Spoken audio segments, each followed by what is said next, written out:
Uhum. Então, boa tarde para todos, né?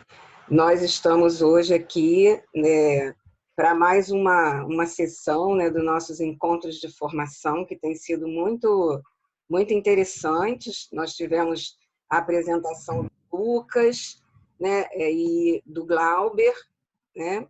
E foram muito interessantes, como vai ser hoje também do Ricardo, né? O Ricardo, ele acabou, né, agora há pouco tempo, de defender a dissertação de mestrado dele, né? Ele é mestre em ensino de História, e ele defendeu, né, essa dissertação, ele conseguiu esse título, né, com o trabalho do qual ele vai falar aqui hoje, né? A numismática na sala de aula, moedas que contam histórias. O Ricardo Luiz Jonar de Aguiar. Né? Como nós, né, vocês todos já sabem, a finalidade desses encontros é promover essa interação, né, entre os pós-graduandos e pós-graduados, né, mestres, e mestre em ensino de história, que é mais específico para nós, né, promover essa interação entre eles e os graduandos que estão aqui, né, muitos são do PIBID, também tem da residência pedagógica, né, que estão nesse processo de formação e que daqui a pouco, né, serão aí professores, né, estarão exercendo essa profissão. Né? Eu acho que eu já disse das outras vezes, os mestrandos, né, os mestres em ensino de história desse programa, eles são todos professores que atuam. Então, assim, o Ricardo é um professor de história, né, que atua lá na escola, né, na educação básica, certo? Então, ele sabe muito bem do que ele está falando, né, Ricardo? Que é essa prática, né, que nós sabemos que é tão peculiar, né, tão diferente, tão importante nós sabermos sobre ela, porque na universidade, né, nós lidamos com a teoria, mas na prática as coisas, né, muitas vezes assumem um outro perfil. Então é isso. Ricardo, você está com a palavra. Fica à vontade.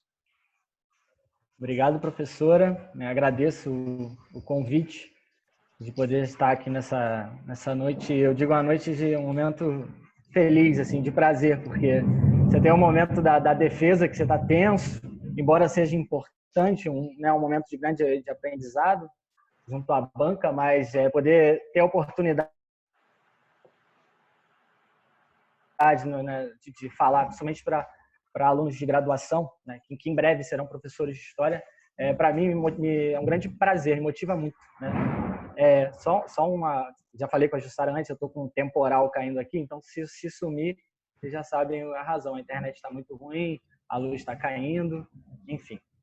Mas então, seguindo o que eu estou falando, é um grande prazer assim, poder compartilhar um pouquinho, né, dessa minha experiência durante o processo de mestrado, né? Eu acho que, então, como eu disse,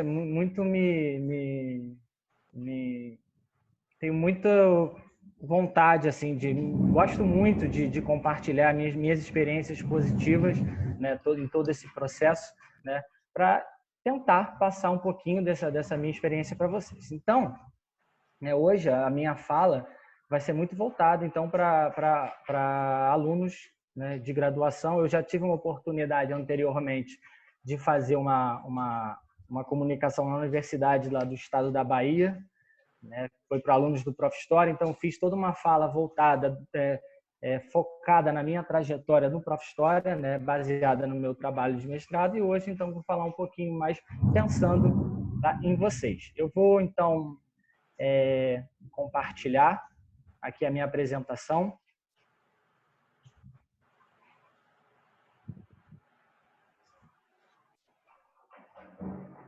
Conseguem ver? Beleza. Vou colocar aqui para apresentar. O meu trabalho, então, como o título diz aí... Ué.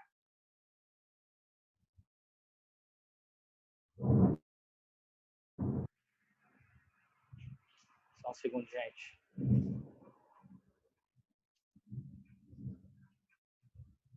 Foi?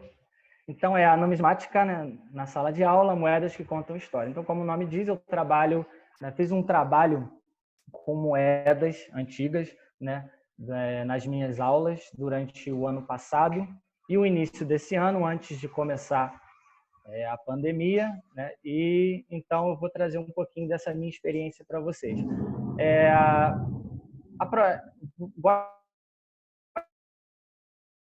Gosto muito de falar o que me levou a trabalhar com isso, o que me motiva, né, a trabalhar com a numismática. Quando foi pedido lá no início do mestrado um objeto de pesquisa, um tema, eu, dentre várias possibilidades, eu pensei em uma que me desse algo que eu já desenvolvia, algo que eu tenho um gosto pessoal e algo que me dá prazer, né? Eu sou colecionador de moedas, né, desde muito cedo, desde criança, e então achei que poderia juntar, né, o prazer com algo que eu gosto muito, levando isso para a sala de aula, né, uma experiência pedagógica. O objetivo do meu trabalho é promover a construção do conhecimento histórico dentro da sala de aula, analisar a produção dos alunos. Os alunos, então, produziram vários, a partir das atividades que eu elaborei, eles, então, produziram, né? Tiveram uma produção, então, eu me preocupei em analisar essa produção, avaliei como os alunos fizeram uso das ferramentas de análise e a promoção, a proteção do patrimônio histórico. Eu vou mostrar, então, mais ou menos ao longo da minha apresentação, como eu consegui alcançar esses objetivos, ou não, mas no caso eu alcancei. Eu tive um recorte temporal, né, dentro das minhas atividades, que foi o período republicano. E um questionamento que eu escutei durante o meu processo de pesquisa é se esse recorte temporal não era muito amplo. Porque, geralmente, quando você tem, né, você vai fazer um projeto de pesquisa, ou a sua monografia, ou uma dissertação de mestrado, você pode escolher você geralmente escolhe um período menor. E a minha resposta é não. Porque o foco do meu trabalho é a numismática, né? É o uso de fontes históricas em sala de aula, e não propriamente o período republicano em si. Eu escolho o período republicano, todo o longo período republicano, né, mais aí de 100 anos, porque eu precisava de uma quantidade significativa de atividades. No caso, eu selecionei 4 atividades para aplicar aos meus alunos. Então, eu pego atividades desde o período lá da proclamação da República até, né, um período atual, da República atual. Então, a partir, né, desse recorte mais amplo, eu pude selecionar uma quantidade considerável de atividades, porque na minha opinião, assim, eu queria aplicar diversas atividades, considerando diversas variáveis, né, para tentar, então, alcançar esses objetivos propostos. Eu precisava, então, de uma quantidade significativa, né, para entender, então, como essa fonte, como o uso de moedas, como o uso de fontes históricas em sala de aula proporciona a aprendizagem, né, do conhecimento histórico pelos alunos. É um momento muito importante, e aí eu faço, né, vou fazer um elogio ao programa de mestrado ao qual eu faço parte, eu fiz parte, que é o Prof. História, né, foi de pensar a questão da teoria, né? Ao longo da minha trajetória nas disciplinas, eu sempre, então, cursei as matérias, li os textos, né, dos professores, pensando, então, na questão da teoria aplicada à prática. Eu acho um grande problema, eu falo por mim, mas que talvez seja geral, né, de nós professores, que a gente está sempre pensando em atividades interessantes, sempre tentando, né, levar conhecimento histórico da sala de aula, mas às vezes a gente deixa de pensar na questão da teoria. Então, o Prof. História ele me possibilitou fazer um amplo debate teórico, né, para embasar todo esse trabalho que vocês vão ver nessa apresentação de hoje. E a minha discussão teórica, então, ela se baseou em 2 questões principais. A primeira é sobre o uso de fontes históricas em sala de aula, né, utilizando aí trabalhos recentes de autores que se preocuparam em pensar nessa questão da fonte, né, como um recurso que promova o conhecimento histórico.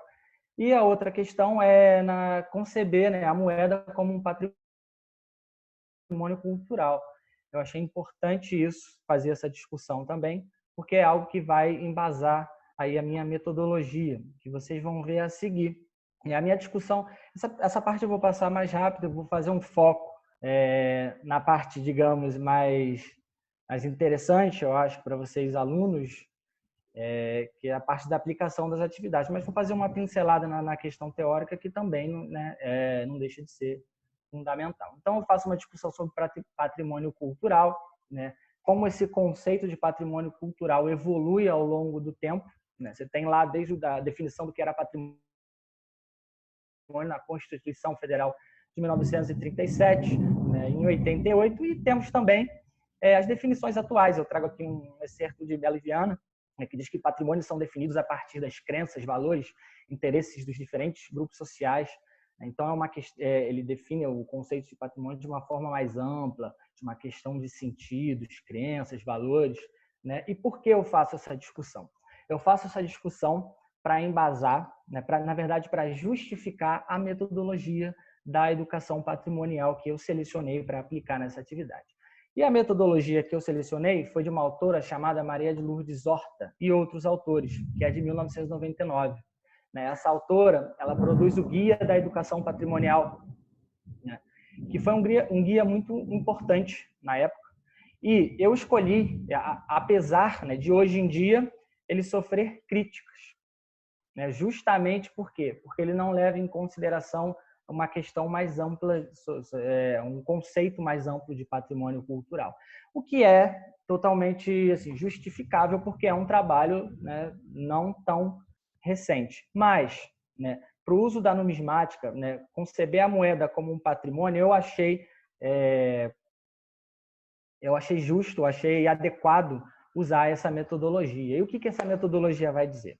As minhas atividades, as minhas 4 atividades, eu não vou conseguir explicar as atividades assim, o passo a passo hoje, mas assim, elas estão embasadas, quando eu for apresentar daqui a pouquinho, elas estão embasadas então nesses 4 passos, né, que a Maria de Lourdes Horta colocou. Quando você vai trabalhar com um patrimônio. Então, ela faz o quê? Um passo a passo. Que passo a passo é isso? Primeiro, ela define aqui, né, os seus alunos, ou seja no museu, ou seja na sala de aula. Você tem o primeiro passo, que é a observação, né, que são os exercícios de percepção, questão visual, sensorial. Você tem a parte do registro, né, que é o que você vai descrever, ou você vai, né, descrever a sua fotografia, o material, o patrimônio que você... O terceiro passo que ela coloca é a exploração, que é uma parte muito importante quando você pensa, né, na ideia de construir o conhecimento histórico em sala de aula. Então, assim, a exploração é quando o aluno vai levantar hipóteses, por exemplo. Acho que nesse processo de construção de conhecimento, o aluno poder levantar hipóteses sobre um determinado assunto é muito importante. E, por fim, ela coloca a apropriação, que é quando você vai criar, quando o aluno vai criar alguma coisa. Seria a atividade final. Então, todas as minhas atividades vão seguir esse passo a passo, né, desse guia da educação patrimonial. A outra questão que eu faço, essa discussão que eu faço, é sobre o uso de fontes históricas em sala de aula, né, a partir de uma perspectiva crítica. Né? O que isso quer dizer, então? Eu quero dizer, né, que eu quero equiparar, né, a proposta do meu trabalho não é nada, na verdade, não é nada inovador. Eu só tentar equiparar, né, os avanços da historiografia, de todos os autores que eu vou discutir, né, levar isso para a sala de aula. Acho que é o grande propósito nosso hoje em dia, é a gente querer aproximar todo esse conhecimento acadêmico produzido, né, para levar isso para o chão da escola. Acho que todo mundo que está aqui hoje nessa comunicação pensa bastante isso. Só que isso, como eu disse, não é uma coisa original. Isso já tem, desde 1998, os PCNs já colocam isso como o uso de fontes, né, de uma maneira, a partir de uma perspectiva crítica, né, como algo fundamental. Você tem o Plano Nacional do Livro Didático, e aí é muito importante, porque os livros de história, né, hoje em dia, eles já pensam a questão do documento muito mais do que uma forma de confirmar aquilo que está no texto, ou confirmar aquilo que foi dito pelo professor, mas fazer o aluno interagir com essa fonte, fazer o aluno questionar essa fonte. Né? Isso, né, então, seria possibilitaria a construção do conhecimento histórico. E, por fim, a BNCC, né, que ela também ela privilegia esse debate, né, sobre o uso de fontes históricas. Ela coloca lá em um dos seus itens, né, essa questão do documento. Então, o que esses autores falam, né, e que é uma preocupação das minhas atividades, né? Eu selecionei aqui os autores que eu trabalhei, não tem como falar, né, um a um, mas fiz uma síntese das ideias convergentes e também divergentes, né? Então, como é que eles colocam, né, como o professor deve trabalhar com a fonte histórica a partir de uma visão crítica? Primeiro, superando a questão do verbalismo, né? O professor como centro das atenções na sala de aula, né, através de, então, usar essa fonte, problematizando, levantando questões, hipóteses. Essa questão é interessante, porque você leva um documento, no meu caso, uma moeda, não vai ser o aluno que vai levantar a questão, é sempre o professor que vai atuar como mediador nesse processo. E foi assim que eu fiz durante o meu processo de pesquisa, né?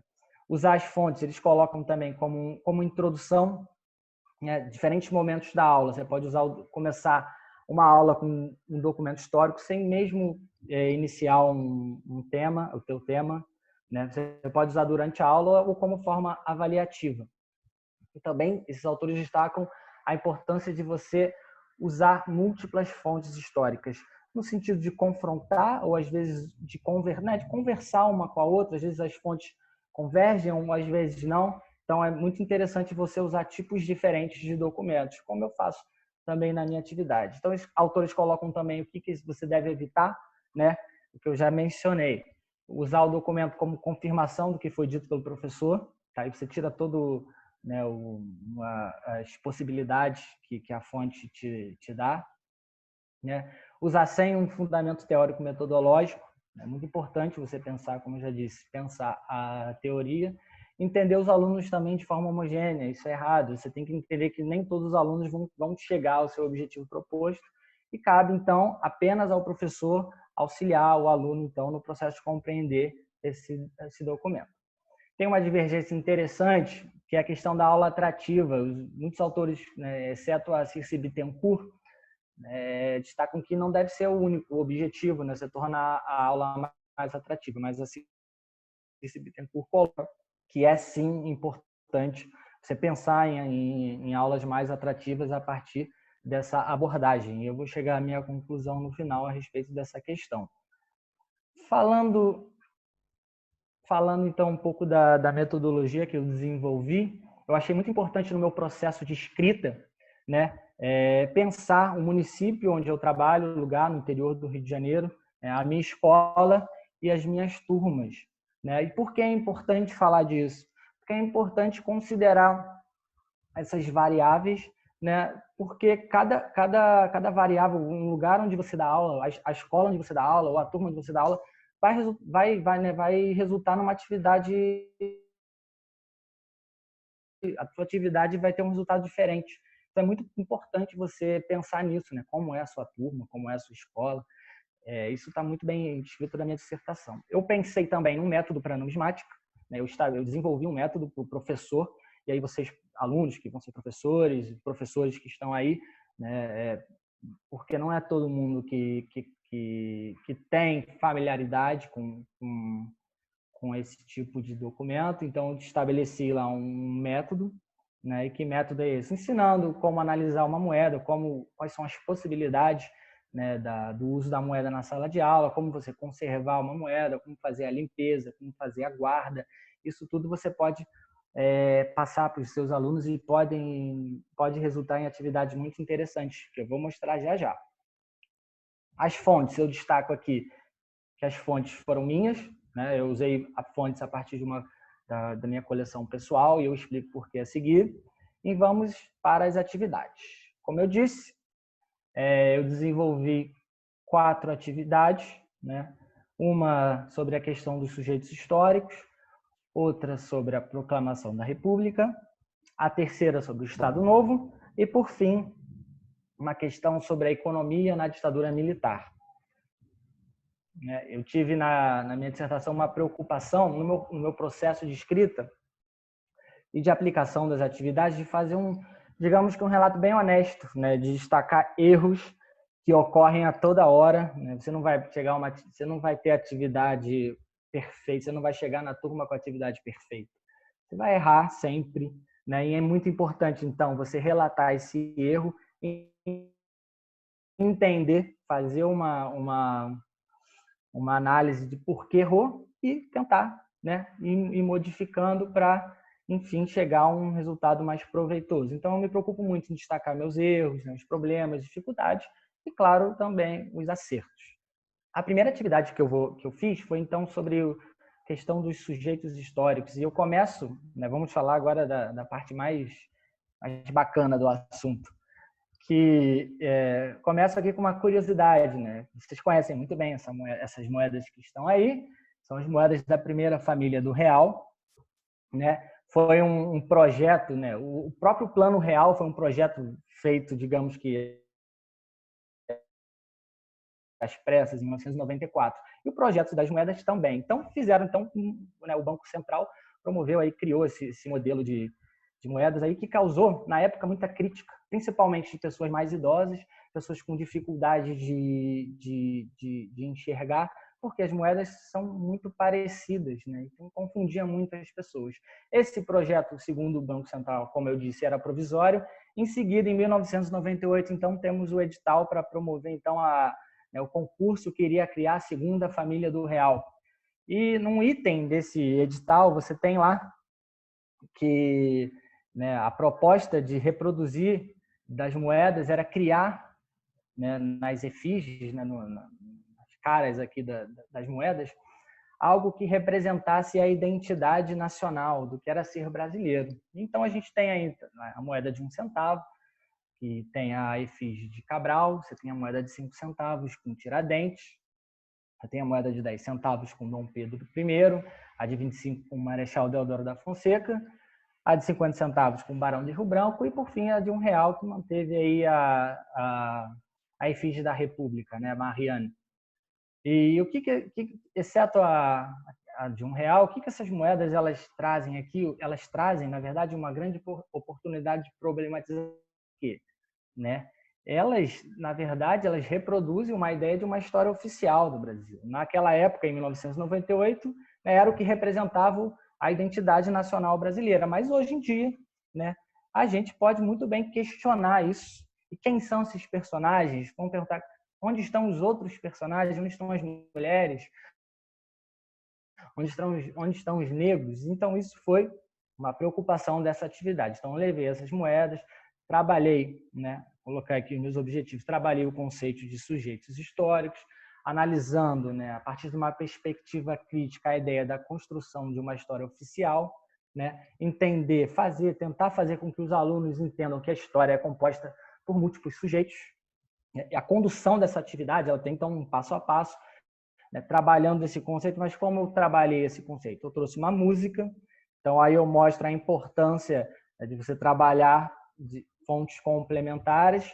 Um samba enredo da Mangueira, de 2019, talvez vocês conheçam, né? Foi campeão do Carnaval de 2019. Eu não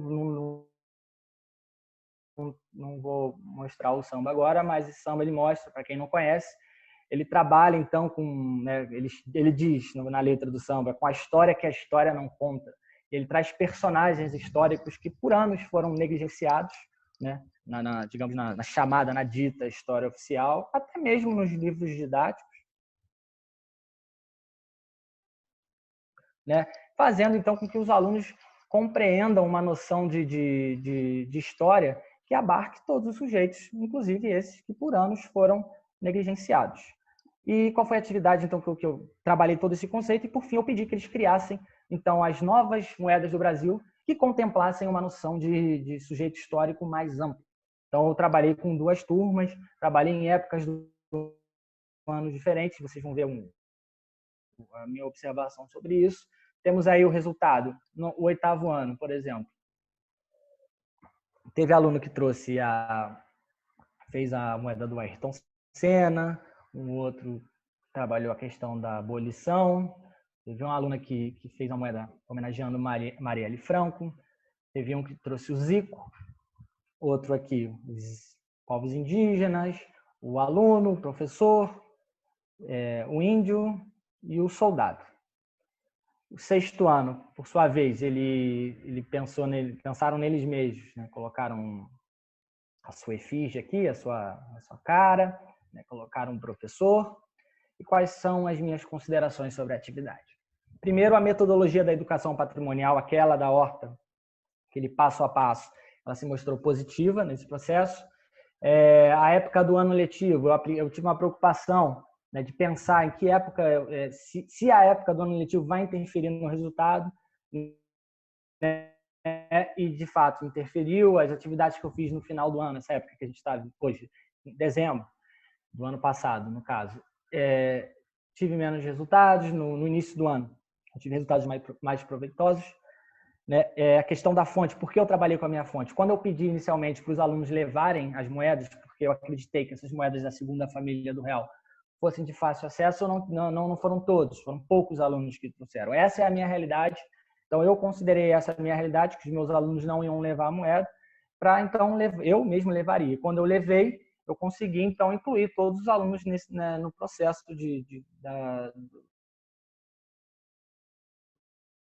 da atividade. O nível de problematização, né, em relação à série, você tem o sexto ano, que leva umas questões mais pessoais, assim, teve alunos que colocaram eles mesmos, a família, e o oitavo ano trouxe questões mais amplas, né? A aluna colocou a Marielle e tudo mais. O objetivo, então, da atividade se mostrou viável.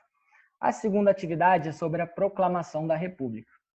Eu coloco esses exemplos aí de moedas que eu utilizei nesse trabalho. E, como vocês podem observar, temos aqui duas linhas de moedas. A primeira moeda do final do Império e a segunda linha aqui já são as moedas do início da República. Então, elas mostram claramente, né, a gente que já sabe, a transição, né, de governo. Foi uma de forma de governo. Uma das principais preocupações do governo republicano no seu início foi mudar os símbolos, né, monárquicos, apagar da memória, na verdade. Então, nas moedas, obviamente, isso foi uma das primeiras ações, um dos primeiros decretos do governo federal. Então, a atividade ela foi mais ou menos nesse sentido, né? Qual o sentido? Provocar uma reflexão acerca da transição política, né, do regime monárquico para a república, desenvolver a capacidade analítica dos alunos e também desenvolver nos alunos a consciência da preservação e organização das fontes históricas estudadas. Eu vou mostrar por quê. Temos aqui algumas fotos, né, da condução. É muito importante quando você vai está num processo de pesquisa, você relatar o seu passo a passo, inclusive fotografando, escrevendo, e foi assim que eu fiz. Os alunos colocaram, então, eu pedi para que eles organizassem em ordem cronológica as moedas, né, tendo como ano central o ano de 1889, que foi o ano da proclamação. Então, eu pedi que eles observassem as moedas anteriores a 89 e as posteriores a 1889, que eles observassem esses símbolos. Né? Os símbolos, obviamente, eu trabalhei alguns símbolos, né, como os símbolos republicanos, eles não conheciam, eu cheguei a trabalhar, porque a República, Brasil República ainda não havia sido ensinado. Os símbolos monárquicos, eles já conheciam, né? E trabalhei esses símbolos, então pedi que eles percebessem essas mudanças e formulassem, então, hipóteses, né, para a mudança desses símbolos. Então, algumas hipóteses foram as seguintes aqui.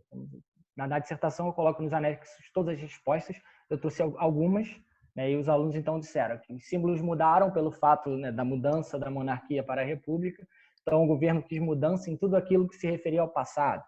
O aluno que disse, aconteceu a renovação da república e dos símbolos da moeda. Antes existia a monarquia e acabou. Depois aconteceu a república e com isso mudou os símbolos da moeda. Antes na moeda tinha a coroa em relação à monarquia e com o fim houve a retirada da coroa. Outro aluno disse, o Brasil deixou de ser comandado pelo império e passou a ser uma república. Por isso houve mudança dos símbolos. E não, a partir desse momento que eu peço aos alunos para formularem hipóteses, eu estou proporcionando o quê? A construção do conhecimento histórico em sala de aula, um dos meus principais objetivos. Quando eu falo sobre a questão da preservação do patrimônio, na parte final da atividade eu peço, então, para que os alunos façam a guarda desse material. Então, eles criaram aqui os envelopes, fizeram a listagem de todo o material, né, descrevendo a data de cunhagem da moeda, os símbolos que nelas ali estavam gravados, fazendo então a guarda desse acervo. Assim, isso é importante para despertar, né, o interesse ou despertar nos alunos a importância de se preservar esse tipo de patrimônio. Eu considero então, né, que a questão do entusiasmo, que foi a questão da questão teórica lá que eu coloco, os alunos se entusiasmam muito quando eles veem que vão trabalhar com uma coisa diferente na sala de aula, né? Trabalhar com uma fonte histórica original, na verdade, né? Você não a moeda não é uma cópia, a moeda não é uma xerox. Você está trazendo ali, no caso ali, um objeto do século XIX, né? Isso, quando o aluno tem noção que aquilo tem mais de 130 anos, isso causa grande entusiasmo na sala. A importância dos registros, né, que eu falo, que tirar foto, você escrever todo o teu processo de aplicação da atividade, né? Destaco que a maioria dos alunos produziram a atividade, né? E então eu destaco também que o trabalho com fontes proporcionou essa construção do conhecimento histórico e a questão do incentivo ao cuidado com o patrimônio, né? Como eu já falei. A terceira atividade é sobre o Estado Novo, né? E eu já trago de cara, né, o nosso GG aí, Getúlio Vargas, que em 1937, né, como a gente sabe, então impõe a ditadura do Estado Novo. E uma das preocupações, né, do governo de Getúlio Vargas foi a preocupação com o culto à imagem do líder, o culto à imagem do presidente Vargas, né? Isso foi institucionalizado. Temos aí a criação do Departamento de Imprensa e Propaganda, que cuidou de toda essa questão cultural, né?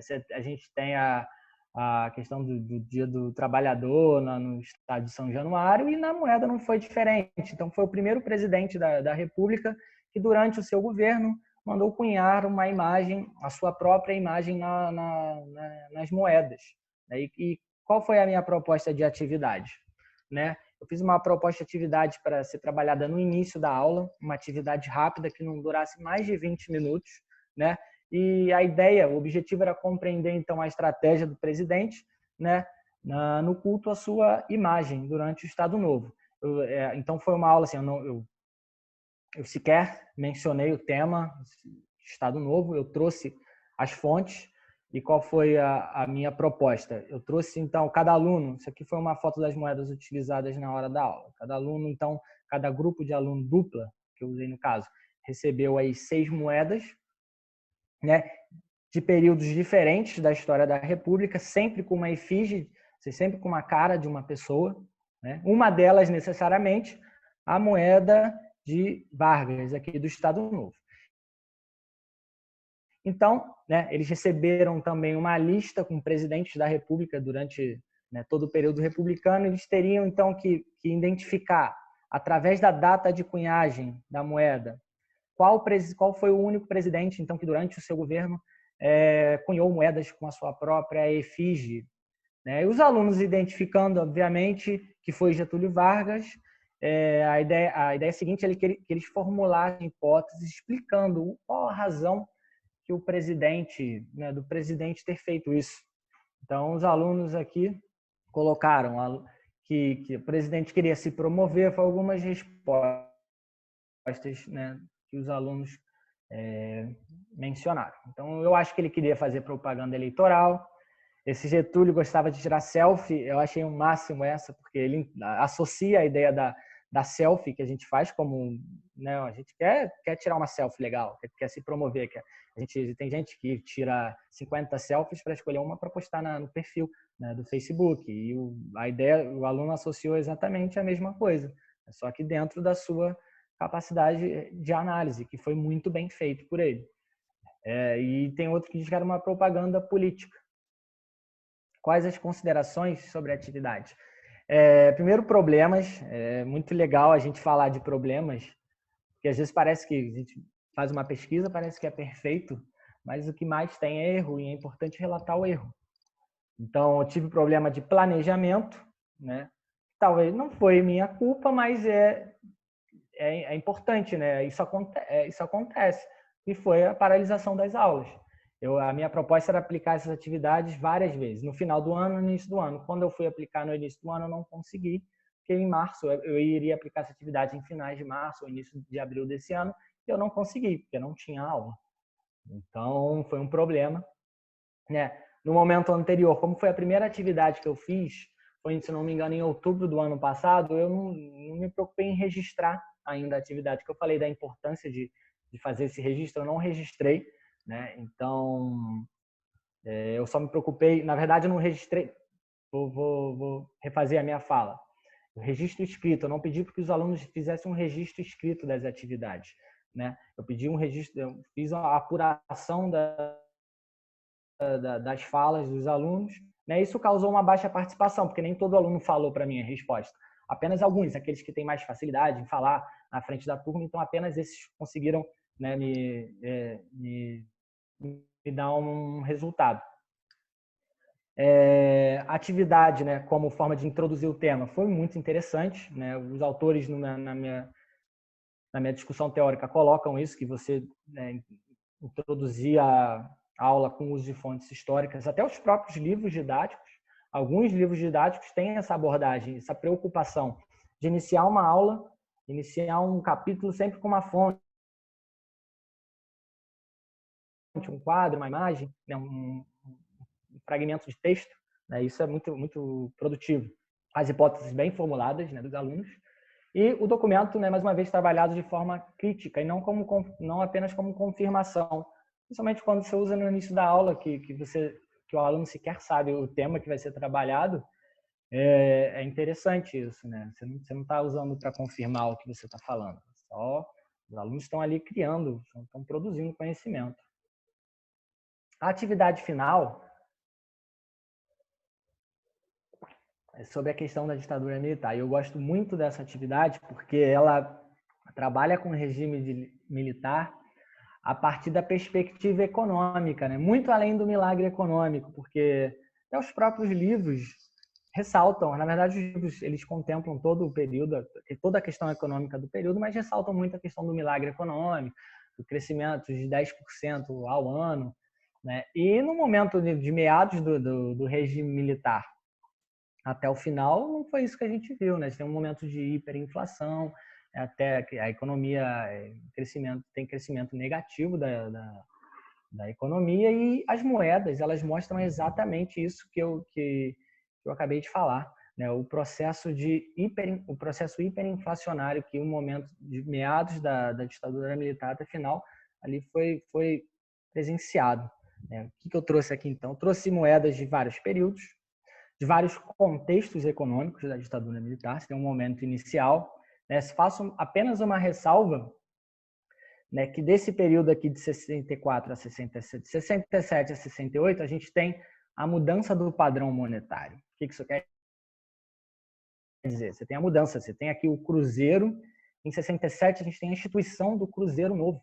Então a gente tem cortes de zero, então por isso você tem os 50, então a moeda passa a valer, esse valor da moeda é alterado. Então aqui a gente não percebe, mas no período inicial existe uma questão da inflação, por isso o governo faz essa medida de mudar o padrão monetário, é um problema anterior, né, que não cabe aqui falar. Mas no momento aqui que eu quero me ater, no momento de meados da ditadura até o final, que a gente percebe esse processo inflacionário. E como a gente percebe esse processo inflacionário? A partir da alteração do maior valor da moeda. Se aqui até 79 a gente tem um cruzeiro, já na década de 80 o governo já precisa alterar o valor da moeda, né, para acompanhar, justamente para acompanhar essa alta inflacionária. Então a gente tem aqui uma moeda mais alta no período de 80 a 82 de 50 cruzeiros, e no período final da ditadura a gente tem um aumento já para 500 cruzeiros. Percebendo isso, eu trouxe uma proposta de atividade, né, que objetivou perceber essas mudanças econômicas, né, e também fazer o uso da interdisciplinaridade, né, usando o recurso da porcentagem, da matemática, que é algo que, numa atividade para o 9º ano, que é importante destacar, os alunos já estão em contato com esse conceito, né? De acordo com a BNCC lá da matemática, a porcentagem, então, eles já teriam contato. Então, eu elaborei uma tabela, né? E nessa tabela, então, a turma se dividiu em grupos, e cada grupo, então, recebeu uma quantidade de moedas, né? É bom trabalhar com esse período, porque a gente tem uma oferta muito grande de moedas dessa época, né? Pela grande quantidade de moedas que foi cunhada, e também, né, por ser um período mais recente. Não é um período, não são moedas do início da República, são moedas ali da década de 70. Então, a gente tem uma facilidade de encontrar essas moedas, facilidade de acesso a elas. Até os próprios alunos. Se você quiser incentivar o seu aluno a trazer essas moedas, também é possível.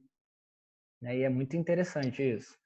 Então, eles receberam uma quantidade de moedas em determinados períodos, eles tiveram que separar essas moedas, né, de acordo aqui, então, com essas datas que eu coloquei, que são diferentes contextos econômicos da ditadura militar, tá? Os contextos que estão aqui descritos. Os alunos, então, tiveram que descrever o menor valor, o maior valor e a variação percentual do maior valor de um período para o outro. Então, eles fizeram aqui, né? Perceberam, por exemplo, que desse período de 80 a 83, de 80 e 83 até 85, teve aumento de 1000%, né? De 50 para 500. E tem aqui um roteiro do que eles deveriam fazer, né? Agrupar as moedas, responder as informações, depois fazer a parte da inferência, de levantamento de hipóteses, né? Relacionando os contextos econômicos com a variação percentual. Quais foram as minhas considerações sobre essa atividade? Eu achei, primeiro, novamente, o Covid. Eu queria aplicar essa atividade de novo esse ano, eu não consegui, né? Porque as aulas foram interrompidas. Eu considerei essa atividade muito densa para o nono ano, porque a gente trabalhar o nono ano, assim, a gente tem um excesso de conteúdo. Às vezes até é difícil chegar no regime militar. A gente está no regime militar em dezembro. A gente consegue chegar em novembro, dezembro, às vezes nem consegue. Né? Eu destaco positivamente, mais uma vez, o entusiasmo dos alunos para trabalhar com moedas, o uso de fontes diversificadas. Por que eu destaco isso? Em aula anterior, eu utilizei recortes de jornais sobre a questão da crise econômica na ditadura, a questão da carestia, né, que a gente tem aí de meados, né, da década de 70 até o final até meados dos anos 80. Então, eu trabalhei com fontes, né, recortes de jornais, e na aula seguinte, então, eles viram as moedas e tentaram, então, perceber essa crise que eles viram nos recortes de jornais, associando a essa alta inflacionária da numismática, que a numismática mostra. A dificuldade no cálculo percentual, os meus alunos, né, dentro do meu contexto, tiveram muita dificuldade. Então, a todo momento, o professor teve que estar ali do lado, ajudando a fazer esse cálculo, auxiliando, né, no processo ali de construção dessa atividade. Eu sugiro, aí isso está na minha dissertação, que essa atividade seja aplicada no terceiro ano de ensino médio, que tem como você trabalhar essa questão da ditadura militar de forma mais aprofundada. Tá? Então, assim, a prova é que, às vezes, nem tudo sai como a gente quer, né? Sai perfeitamente, a gente tem erros nesse processo. E eu faço as considerações finais. E a questão das aulas mais atrativas, eu destaco isso como algo que a gente deve sim se preocupar e deve colocar sim como primordial, né? Dada a nossa realidade, principalmente quando eu falo da educação básica na escola pública, onde a gente tem um monte de problema, principalmente de ordem estrutural, você proporcionar aulas mais atrativas para os seus alunos é algo que a gente deve sim se preocupar. Outra questão que é o professor que deve, né? Cabe apenas ao professor adaptar as atividades à sua realidade. Essas atividades que eu coloco, elas podem ser aplicadas em qualquer lugar, qualquer escola. Então, cabe só, obviamente, não da mesma forma. É preciso fazer sempre adaptações, considerando, então, aí a realidade da sua escola. É muito importante pensar, né, essa pesquisa dentro de uma lógica científica, pensando a teoria, pensando exatamente o método que você vai adotar e testar diversas vezes. Essa foi uma preocupação minha, embora em alguns casos eu tive problema de planejamento por conta do Covid, eu apliquei essas atividades diversas vezes, né? A metodologia da educação patrimonial ela foi positiva e legal destacar por último a aproximação do conhecimento acadêmico, né, com o ensino de história escolar, que esse é um grande propósito acho que do programa que eu faço parte, assim, que eu mais destaco de positivo é esse caráter de proporcionar essa aproximação do que a gente lê, do que a gente estuda na academia, das novas abordagens, levar isso tudo para a sala de aula. E por fim, né, eu faço um produto final, né, que é um guia. Um professor que desejar utilizar essas moedas na sua escola, na sua sala de aula, nas suas aulas de história, ele possa então acessar esse guia, né? E a partir desse guia ali você tem todas as atividades que eu propus, você tem toda a questão metodológica descrita de forma mais dinâmica, né? Para que o professor então possa utilizar esse meu trabalho nas suas aulas. Então é isso. Vou passar a palavra à Jussara. Ok, Ricardo, muito bom. Tá, eu não consigo fechar isso. É aqui, isso. Oi. Olha, muito, muito bom, né? Eu conheço o trabalho do Ricardo, né? Eu fui a orientadora dele nesse processo, né, de construção desse trabalho. Mas cada vez que eu ouço o Ricardo falar, eu fico assim entusiasmada com esse trabalho que ele desenvolveu, né, que eu acho interessantíssimo, né? Então, assim, Ricardo, quando chegou com essa ideia, né, muito apaixonado, e assim é muito muito bom quando a gente vê as coisas se desenvolvendo e vê o produto final, né, vê o resultado, que é muito interessante, né, Ricardo? Eu acho assim, tem várias coisas que a gente pode destacar aí, né, nessa sua pesquisa, essa sua ação pedagógica, né, essa sua intervenção pedagógica, utilizando a numismática, né, o potencial que esse material ele apresenta para trabalhar inúmeras questões, né, que fazem parte do currículo canônico do ensino da história escolar, né, e permite que esse trabalho seja feito de uma forma crítica, né, da forma como, em muitos lugares, a gente já se tornou lugar comum, né, a gente ouvir falar que nós precisamos dialogar com a realidade dos alunos, né, porque assim o aluno vai ter um aprendizado significativo. Então, assim, você trouxe inúmeras possibilidades disso ser feito, né, com um trabalho que não de forma alguma, né, ele fica a dever em termos de conteúdo, muito pelo contrário, né, e ao mesmo tempo de uma forma prazerosa, que, como você disse, é fundamental, né? A Bell Hooks fala sobre isso, né? A educação ela tem que ser prazerosa, né? E é isso mesmo, né? Especialmente, como você bem disse, na escola pública, onde nós temos diversos problemas. E uma outra questão que eu também gosto de falar muito, né, sobre o seu trabalho. Você não precisou de nenhum recurso mirabolante, né? Você utilizou papel, né, levou as moedas, papel, lápis de cor, né, coisas que são plenamente acessíveis, né, em qualquer lugar.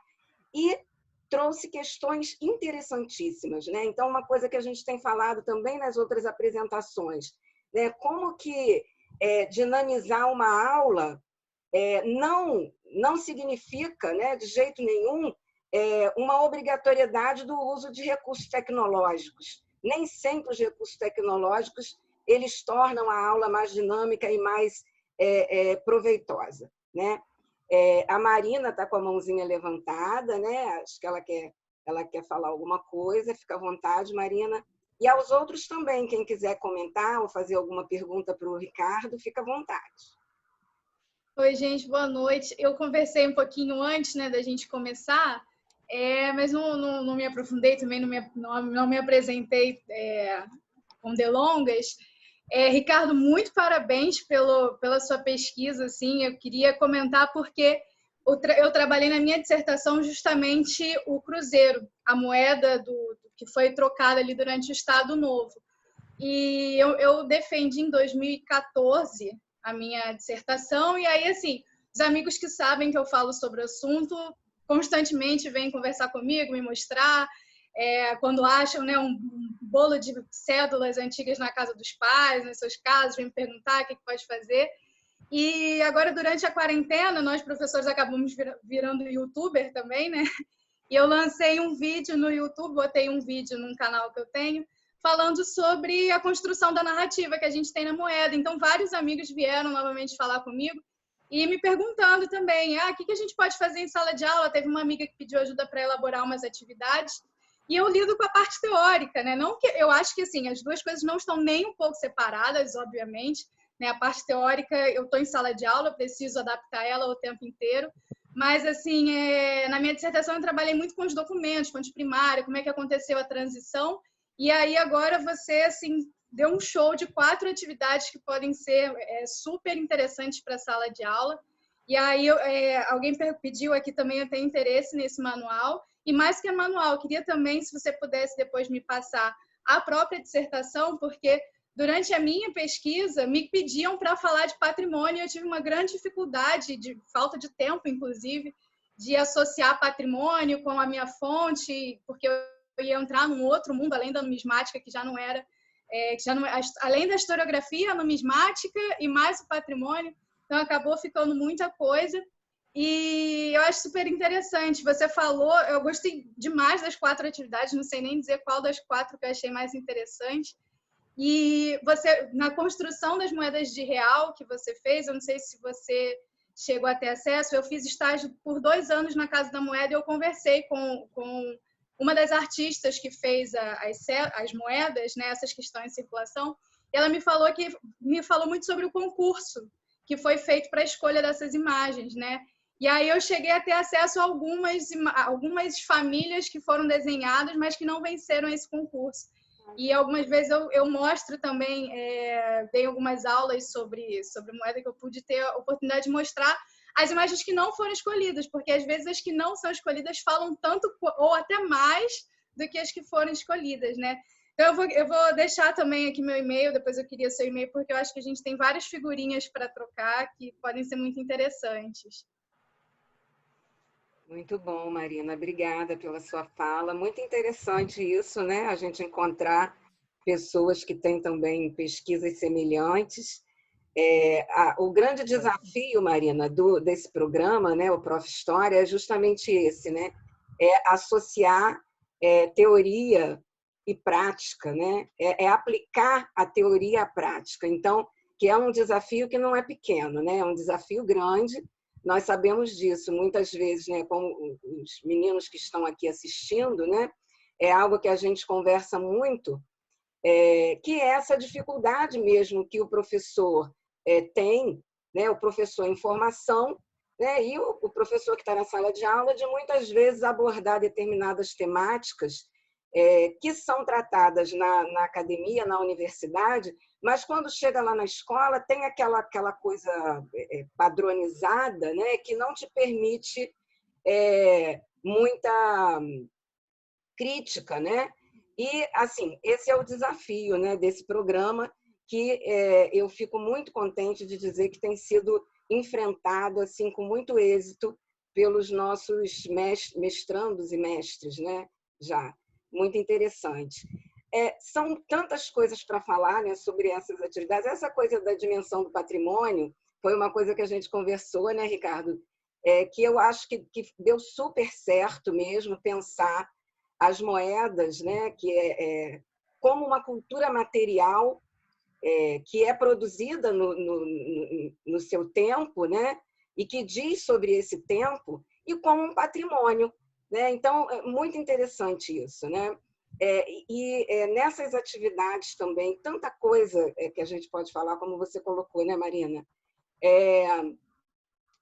E como é possível a gente adaptar a cada nível de escolaridade? Como os alunos respondem, né, de acordo com a capacidade cognitiva deles naquele determinado momento.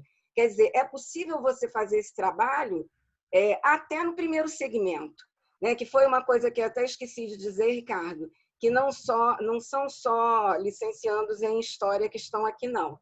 Nós temos também da pedagogia. Né? Então, assim, são também futuros professores do primeiro segmento. Então, eu fiquei pensando que, enquanto você apresentava, né, quantas possibilidades, né, de se trabalhar, inclusive no primeiro segmento, com essa atividade, com a numismática, trabalhando uma série de temas, né, de temáticas. E a interdisciplinaridade também, essa atividade da ditadura militar, ela é sensacional, né? Então, assim, falar desse processo inflacionário, de uma coisa que para os alunos é tão abstrata, né? Você às vezes vai falar assim, houve muita inflação. Isso é muito abstrato para os alunos, eles não compreendem isso, né? E ainda mais que agora a gente tem toda essa polêmica, né, em torno desse período, que diz que foi um período, né, muito bom economicamente, e como fica claro para os alunos ali, quando eles manipulam as moedas e quando eles fazem aquela atividade, né, que houve um processo inflacionário, né, e o que isso de fato significa. Né? Então, assim, essas intervenções pedagógicas, né, essa ação pedagógica, ela é fundamental, né, para que os alunos compreendam aquilo que a gente está ali levando para eles. Muito bacana mesmo, muito interessante. Só falar um negócio para a Marina especificamente, eu acho que ela vai ficar bem feliz em ouvir isso, porque eu cito o trabalho dela sobre a Era Vargas, eu encontrei a dissertação de mestrado da Unirio, não é? E me ajudou bastante na me aprofundar nas questões relativas ao estabelecimento do cruzeiro, né? Então, me ajudou bastante nas minhas atividades, na fundamentação teórica da minha atividade. Está lá citado no seu nome, lá quando você olhar, está lá. Bacana. Então, agradeço, legal esses encontros. Muito bom, muito bom. E é isso aí. Ninguém constrói nada sozinho, né? Então, exatamente. Nosso primeiro aprendizado, né, tanto quanto professor, quanto pesquisador. Nosso trabalho é sempre resultado de muitas interações, né?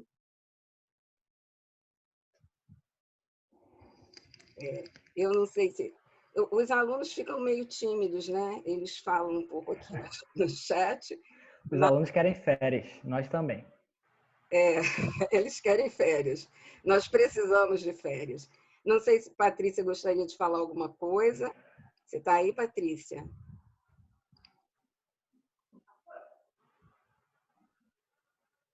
Eu acho que a Patrícia caiu.